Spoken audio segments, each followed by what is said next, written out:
عثمانیہ ادارہ ہر آنکھ کا تارا۔ الحمد للہ وکفا والصلاة والسلام على سید الرسل وخاتم الانبیاء اما بعد فاعوذ باللہ من الشیطان الرجیم بسم اللہ الرحمن الرحیم یا ایہا الناس انا خلقناکم من ذکر وانثى وجعلناكم شعوبا وقبائل لتعارفوا إن أكرمكم عند الله أتقاكم إن الله عليم خبير صدق الله مولانا العظيم اللهم صل على سيدنا ومولانا محمد وعلى آل سيدنا ومولانا محمد وبارك وسلم۔ محترم معزز بزرگوں، دوستوں اور عزیزوں، سورہ حجرات کی ایک آیت تلاوت کی، کئی مضامین ہیں اس میں، تو ان میں سے ایک مضمون ہے ان اکرمکم عند اللہ اتقاکم، جو تم میں سب سے بڑا پرہیزگار ہے وہ اللہ کے ہاں سب سے زیادہ عزت والا ہے۔ کوئی بھی ہو جو پرہیزگار ہوگا اللہ کے ہاں معزز ہوگا، اور یہ شان سیدنا صدیق اکبر رضی اللہ تعالی عنہ کے بارے میں، ان کی شان میں سورہ واللیل کے اندر بیان ہوا۔ وَسَيُجَنَّبُهَا الْأَتْقَى، صدیق اکبر کے بارے میں بات ہو رہی تھی، تو فرمایا اس جہنم سے وہ دور کیا جائے گا جو اتقا ہے۔ یہاں اتقا سے مراد صدیق اکبر رضی اللہ تعالیٰ عنہ ہیں۔ انہیں کے بارے میں فضائل اور ان کے کارکردگیاں بیان ہو رہی تھیں، تو میں نے گزشتہ جمعہ عرض کیا تھا انہوں نے ایک بات فرمائی تھی جو ہمیں پلے باندھنے دین کا وہ بھی خلاصہ ہے، وہ آپ کو سنا کر بات کو ختم کرتا ہوں۔ وہ فرماتے ہیں الظلمات خمس والسرج لها خمس، 5 قسم کی ظلمتیں، اندھیرے اور تاریکیاں ہیں۔ ان تاریکیوں کو دور کرنے کے لیے 5 چراغ ہیں۔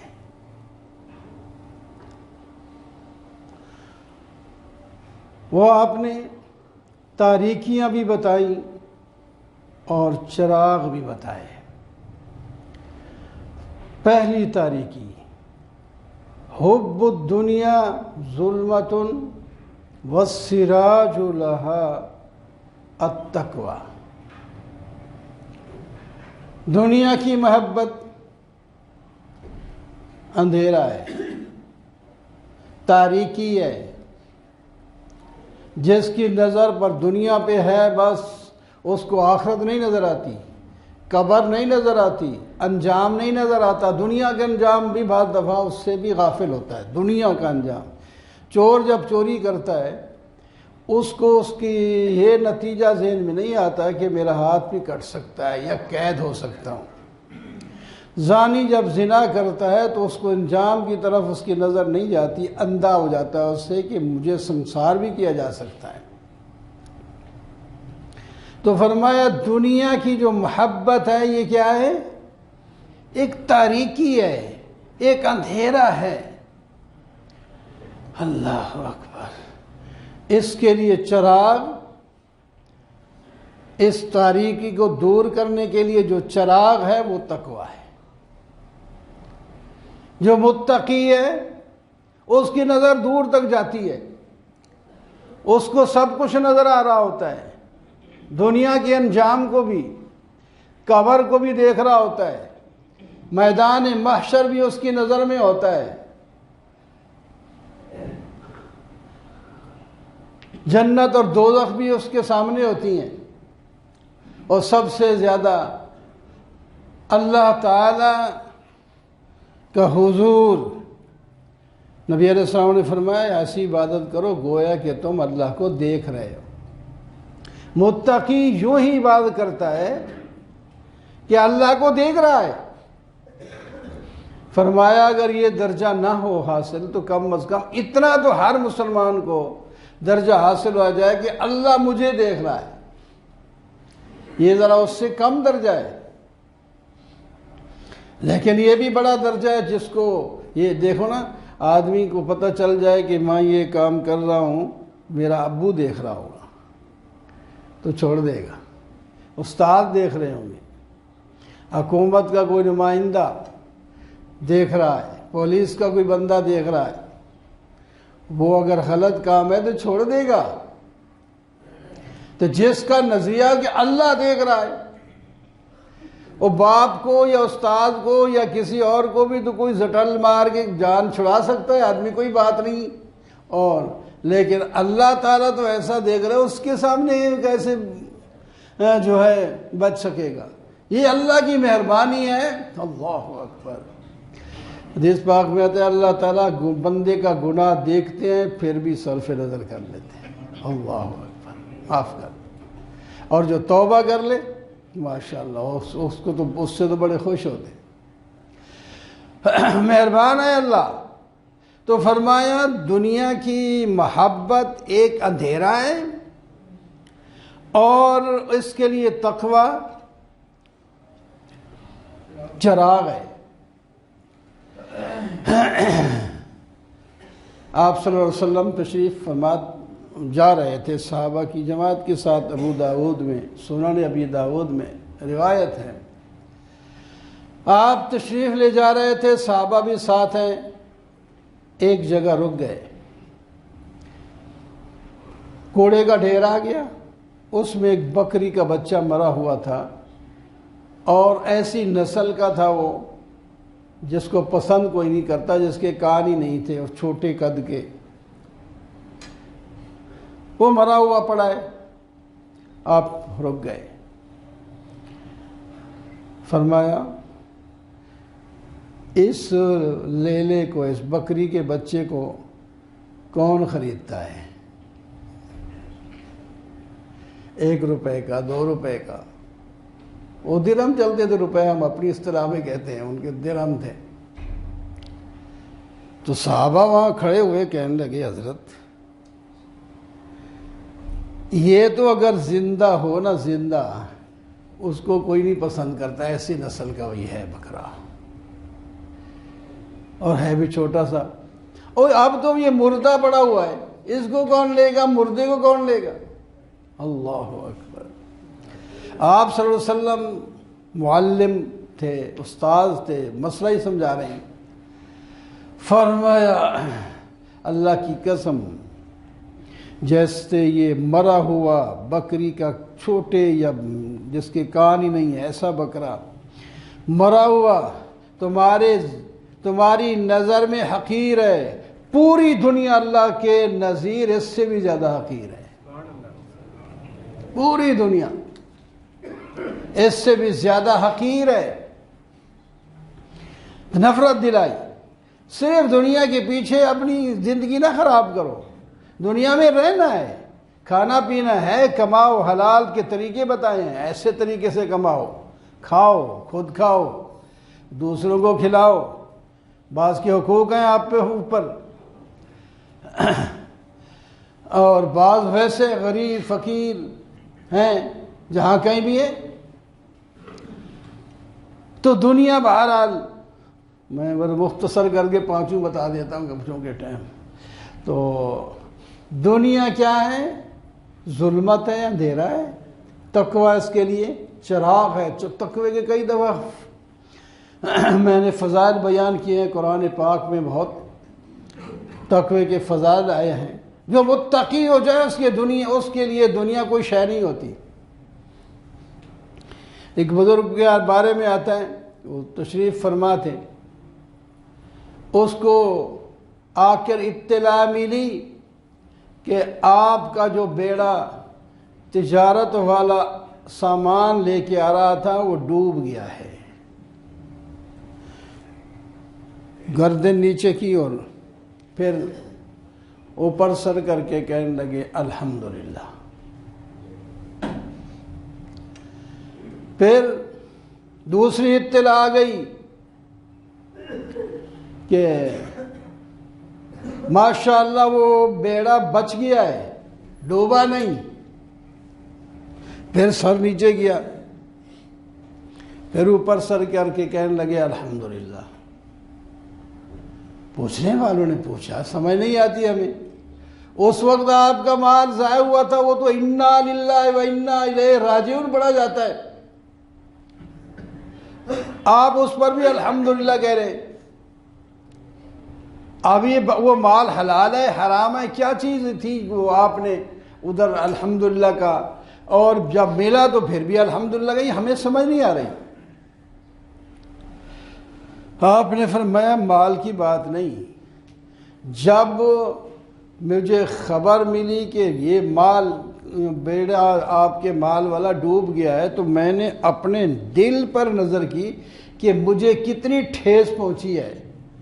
میرے دل میں محبت تو نہیں، میں جب دل پر نظر کی تو میرے دل میں کوئی فرق نہیں پڑا. تو میں اس واسطے الحمدللہ کا شکر ہے میرے دل میں اس کی محبت نہیں تھی. محبت ہوتی ہے ہائے ہائے کیا ہو جاتا. اس واسطے میں نے کہا شکر ہے الحمدللہ. اور جب واپس آیا دوسری خبر ملی، پھر بھی میں نے اپنے دل پر نظر کی کہ اب کوئی زیادہ خوش تو نہیں ہو گیا کہ مال مل گیا اس کو، تو خبر غلط نکلی. تو پھر بھی میرے دل میں کوئی فرق نہیں، جیسے تھا ویسے میں نے کہا الحمدللہ. اگر محبت ہوتی تو اور مجھے خوشی زیادہ ہو جاتی. یہ لوگ ہیں. دنیا بے شک مال ہو کسی کے پاس، اصول شریعت کے مطابق کمائے. اس کی مثال ایسے دیتے ہیں جیسا کہ کشتی اور پانی. کشتی پانی پر ہی چلتی ہے، خشکی پہ نہیں چلتی. لیکن پانی جب نیچے ہو تو ہزاروں من بوجھ اٹھا کر ایک کنارے سے دوسرے کنارے تک جہاز کشتی چلی جاتے ہیں. اور جب پانی کشتی کے اندر آ جائے، سوراخ ہو جائے، پانی آ گیا، تو پھر کیا ہوتا ہے؟ وہ کشتی خود بھی ڈوبے گی اور سامان بھی ڈوبے گا، سوار بھی ڈوبیں گے. تو فرمایا جس طرح پانی کشتی کے نیچے ہو تو اس کے لیے پشتی بن جاتا ہے اور اس کے لیے فائدہ کی چیز ہے، وہ یہاں سے وہاں تک سینکڑوں میل تک لے جاتی ہے سب چیز کو. اگر پانی اس کے اندر آ جائے تو تباہی. اس طرح دنیا کی محبت آپ کے ہاتھ میں رہے، دل میں نہ آئے تو بے شک جتنی دنیا آئے. اور جب تم محبت کس میں آ جائے؟ دل میں آ گئی تو بس بربادی آ گئی. پھر دوسروں کا حق مارنا بھی آسان، چوری کرنا بھی آسان، رشوت لینا بھی آسان، پھر ہر چیز آسان ہو جاتی ہے کیونکہ دنیا کی محبت دل میں آ گئی. پھر برباد ہو جائے گا انسان، تباہی آئے گی، بربادی آئے گی. مال استعمال کرو بے شک، لیکن اصول شریعت کے مطابق. یہی صدیق اکبر کی باتیں جو ہو رہی تھیں، ان کے پاس مال نہیں تھا، وہ بڑے تاجر تھے. تاجر ہیں تاجر، پہلے تاجر تھے پہلے بھی، پھر تو تجارت چھوڑ دی جب حکومت میں آئے. تو 40,000 درہم حدیثوں میں آتا ہے کہ ان کے پاس تھے جب وہ کلمہ پڑھ رہے ہیں. اور جب وفات ہو رہی ہے تو بیٹی کو نصیحت کر رہے ہیں، بیٹی ایک دو چیزیں جو ہیں حکومت کی میرے پاس اونٹنی ہے، مثلا کوئی چیزیں ہیں باندھی ہے، تو یہ تو خلیفہ کو کے حوالے کر دینا، اور مجھے کفن جو دینا ہے، جو کپڑے میں نے پہنے ہوئے ہیں یہی اتار کے دھو کر پھر اسی میں کفن دے دینا ہے۔ حضرت رو پڑی اب بیٹی کہ ہم کفن بھی نہیں دے سکیں گے، دو کپڑے بھی نہیں ہوں گے۔ فرمایا میں یہ تو نہیں کہہ رہا کہ دے نہیں سکیں گے، میں کہتا ہوں میں تو مٹی میں چلا جانا ہے، میرے لیے پرانے کپڑے ہوں نئے کپڑے ہوں کوئی بات نہیں ہے، جو کپڑے میرے کفن کے لیے تم نے بنانے ہیں کسی غریب کو دے دینا۔ جب ہم جا رہے ہیں، اور پھر فرمایا جو میں نے 2-2.5 سال کے اندر میں نے بیت المال سے تنخواہ لی ہے، اس کا سارا حساب کر کے، جو زمین شمین کوئی باغ آخر وہ بھی چیزیں ہوتی ہیں، وہ بیچ کر وہ سارا کا سارا بیت المال میں جمع کرا دینا۔ اور میں نے عائشہ آپ کے لیے کوئی چیز دی تھی، وہ آپ نے ابھی تک قبضہ چونکہ نہیں کیا، اس واسطے اب آپ اکیلی اس کی مالک نہیں ہوں گی، آپ کے بھائی اور بہنیں سب اس کے وارث، اس کے ساتھ شریک ہو جائیں گے۔ تو یہ دنیا سے یوں جا رہے ہیں۔ اللہ اکبر، یہ صدیق ہے۔ تو فرمایا دنیا کیا ہے؟ دنیا کی محبت صرف دنیا نہیں، دنیا کی محبت ایک ظلمت ہے، اور اس کے لیے چراغ چاہیے تو تقوی ہے۔ اللہ تعالیٰ ہم سب کو نصیب فرمائے۔